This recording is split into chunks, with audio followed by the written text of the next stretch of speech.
ಹಿಂದುತ್ವ ಅಂದ್ರೆ ಕರ್ನಾಟಕ ರಾಜ್ಯದಲ್ಲಿ ಬಿಜೆಪಿನಲ್ಲಿ ಕೆಲವೇ ಹೆಸರುಗಳು ನೆನಪಾಗುತ್ತೆ. ಎಂತ ಸಮಸ್ಯೆ ಬಂದರೂ ಕೂಡ ಹಿಂದುತ್ವದ ಬಗ್ಗೆ ಪತ್ರಿಕಾ ಹೇಳಿಕೆ ಕೊಡೋದಿರ್ಬೋದು, ಭಾಷಣ ಮಾಡೋದಿರ್ಬೋದು, ಹೋರಾಟಕ್ಕೆ ಇಳಿದಿರ್ಬೋದು, ಎಲ್ಲಕ್ಕೂ ನೆನಪರೋದು ಕೆಲವೇ ಹೆಸರು. ಅವ್ರ ಪರಿಸ್ಥಿತಿ ಏನೀಗ? ಉದಾಹರಣೆಗೆ ಬಸವನಗೌಡ ಪಾಟೀಲ್ ಯತ್ನಾಳ್ ಲೆಕ್ಕಕ್ಕೆ ದಿನಾ ವಿರೋಧ ಮಾಡ್ಕೊಂಡ್ ಬಂದ್ರು. ಅಪ್ಪ ಮಕ್ಕಳದೇ ಆಗಿದೆ, ಅಪ್ಪ ಮಕ್ಕಳದಾಗಿದೆ, ನಾನು ಬಿಡಲ್ಲ ಬಿಡಲ್ಲ ಬಿಡಲ್ಲ ಪಕ್ಕಕ್ಕೆ ಹೋದ್ರು. ಸಿ.ಟಿ. ರವಿ ಮಂತ್ರಿ ಆಗಿದ್ದಂತ ವ್ಯಕ್ತಿಗೆ ಮಂತ್ರಿ ಸ್ಥಾನಕ್ಕೆ ರಾಜೀನಾಮೆ ಕೊಡಿಸಿ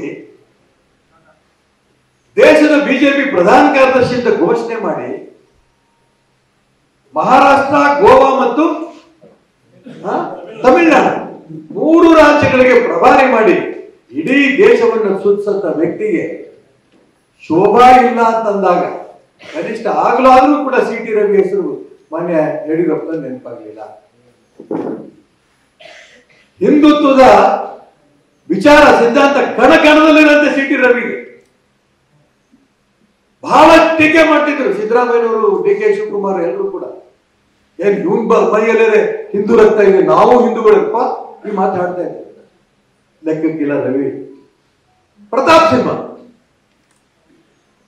ಮೈಸೂರಲ್ಲಿ ಆಯ್ತು ಯದುವೀರ್ ಕರ್ಕೊಂಡ್ಬಂದ್ರಿ.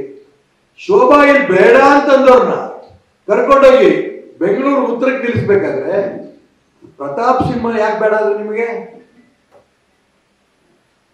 ಮೈಸೂರಿಗೆ ನನಗೆ ಕಳಿಸಿದ್ರು. ಅಲ್ಲಿಯ ಪದಾಧಿಕಾರಿಗಳು ಯಾರ ಹೆಸರು ಹೇಳ್ತಾರೆ ಪಟ್ಟಿ ಮಾಡ್ಕೊಂಡ್ ಬರ್ರಿ ಅಂತ. 116 ಜನ ಪದಾಧಿಕಾರಿಗಳು ಬಂದಿದ್ರಲ್ಲಿ 82 ಜನ ಪ್ರತಾಪ್ ಸಿಂಹ ಅಧ್ಯಕ್ಷ MP ಕ್ಯಾಂಡಿಡೇಟ್ ಆಗ್ಬೇಕು ಅಂತ ಬರೆದವರು. ಬೇರೆ ಹುಡುಕ್ಲೇ ಇಲ್ಲ.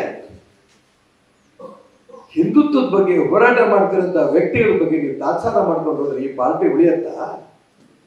ಅದಕ್ಕೋಸ್ಕರ ನಾನು ಹೇಳಿದೆ, ನಾನು MLA ಇಲ್ಲ ಅಂದ್ರೆ ರೈಟ್ ಒಪ್ಕೊಟ್ಟೆ. ಆದ್ರೆ MLA ಇಲ್ಲ ಅಂತ ಆದ ನಂತರ ದಯವಿಟ್ಟು ನೀವು ತೀರ್ಮಾನ ಮಾಡಿ, ನನಗೆ ಗವರ್ನರ್ ಮಾಡಬೇಡಿ, ಪಕ್ಷದ ಏನಾದ್ರು ಜವಾಬ್ದಾರಿ ಕೊಡಿ. ಕೊಡ್ಲಿಲ್ಲ.